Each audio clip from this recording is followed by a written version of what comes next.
जय श्री राम। मैं आज आप लोगों को राजा कृष्णदेव राय और तेनालीराम का एक बहुत ही रोचक किस्सा सुना रही हूँ। एक बार राजा कृष्णदेव राय अपने राज दरबार में बैठे हुए रहते हैं। तभी बाहर से एक व्यापारी आता है।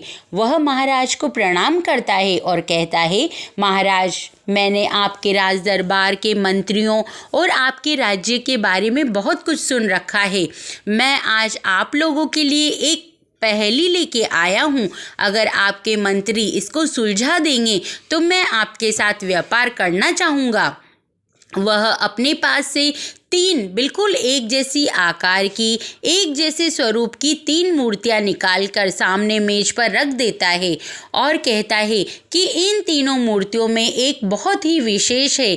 अगर आपके कोई भी मंत्री इन तीनों मूर्तियों की विशेषता बताते हुए इन तीनों में से जो प्रमुख मूर्ति है वो मुझे बता दें तो मैं मान जाऊंगा कि आपके दरबार में बहुत ही बुद्धिमान मंत्री हैं। तब राजा कृष्णदेव राय एक एक करके समझदार मंत्रियों को आगे बुलाते हैं। उनमें तेनालीराम भी एक रहते हैं। एक एक करके मंत्री तीनों मूर्तियों को देखते हैं पर उनको कुछ समझने में नहीं आता। कोई कहता है तीनों मूर्तियां एक जैसी हैं, उनमें कोई फर्क नहीं है। वह बहुत कोशिश करते हैं पर उनको कोई अंतर नजर नहीं आता। तब सबसे आखिरी में तेनालीराम आते हैं। वह तीनों मूर्तियों को बड़े ही ध्यान से देखते हैं। फिर वह एक धागा लेते हैं, पहली मूर्ति के कान में डालते हैं तो वह धागा उस मूर्ति के दूसरे कान में होके बाहर निकलता है। फिर वह दूसरा धागा लेते हैं और दूसरी मूर्ति के कान में डालते हैं तो वह धागा कान में से जाकर मुंह में से बाहर आता है। फिर वह तीसरी मूर्ति में धागा डालते हैं तो वह कान में डालते हैं और पेट में जाकर बैठ जाता है। तब वह कहते हैं, महाराज, जो ये तीसरे नंबर की मूर्ति है यह इन तीनों मूर्तियों में विशेष है। यह बहुत ही विशेष मूर्ति है। अब मैं इनकी आपको विशेषता बताता हूँ।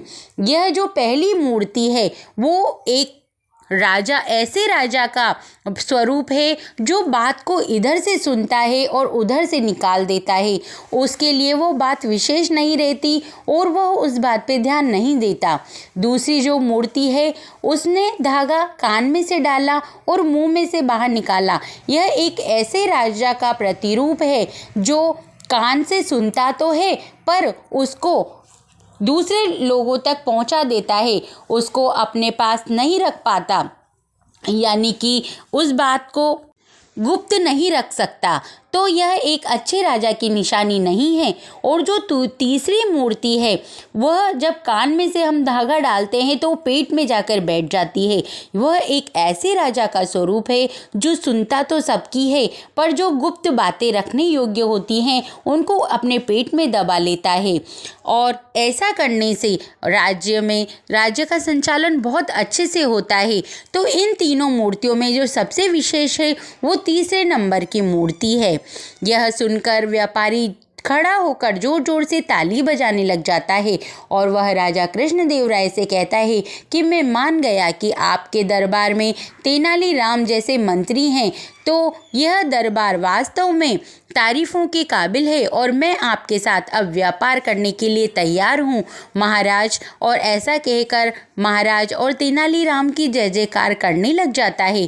तो कैसी लगी दोस्तों आपको ये कहानी?